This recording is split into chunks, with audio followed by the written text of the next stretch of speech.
Hi everyone, how's it going? At the moment, I'm in one of my district's local towns here to do a reservoir inspection.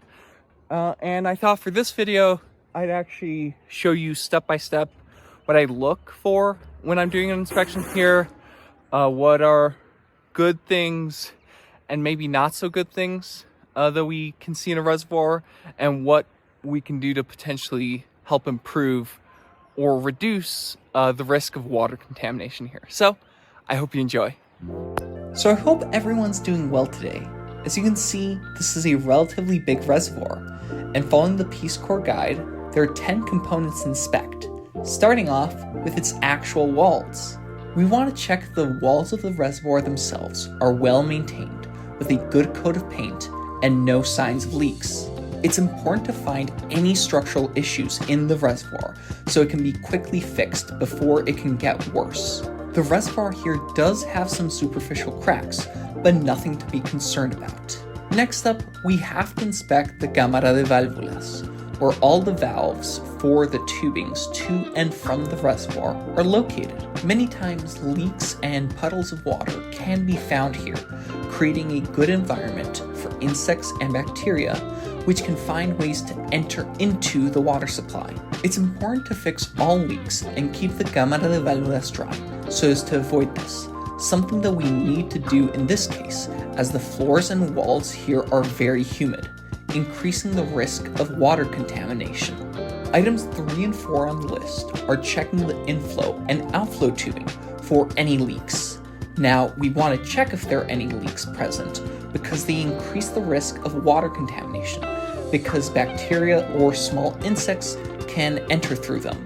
In this instance, there are no visible leaks, but we can see some moss growing as indicated here. This tells us that there might be potential gaps, which risk water getting contaminated.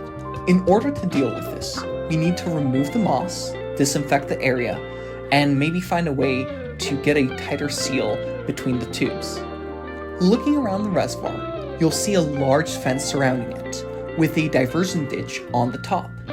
Items 5 and 6 are to check if these structures are well maintained. While the ditch prevents the reservoir from flooding or being hit by a huaico, the fence is needed to prevent animals from entering, as they could contaminate the area and bring pests or parasites that could contaminate the water. During the inspection, the ditch was in very good conditions, but the fence did have some gaps underneath where small animals like chickens could enter, so we'll need to secure these gaps as soon as possible. Now, if we go to the top of the reservoir, we'll see these ventilation tubes sticking out, as they allow oxygen to enter and exit the reservoir. These tubes are covered to prevent insects and organic matter from entering inside. And while I think adding a mosquito net would help, these ventilation tubes are in good condition. Ventilation is very important in a reservoir because it helps with the fumes produced by using these chlorination systems to treat the water. If we look at the lid into the reservoir, we can see that it is a little rusty, something that needs to be addressed, as we don't want rust particles entering into the drinking supply. We can also take this chance to look inside the reservoir to see that there are no foreign objects present, and it seems to be totally clear.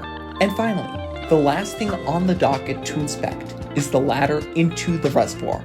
Something I really like about this reservoir is that the ladder to enter inside is removable, because ladders fixed inside the reservoir are more susceptible to oxidizing, again increasing the chance of rust particles contaminating the water. Well guys, that's everything from me.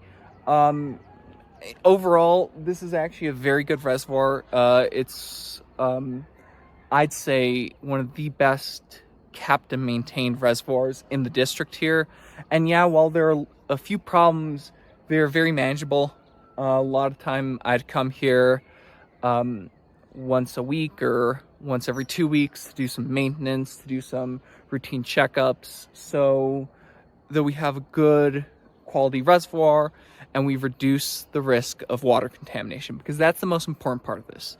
But I hope you enjoyed. I hope you learned a little bit about how I inspect reservoirs, and I hope you have a good day. Okay, guys?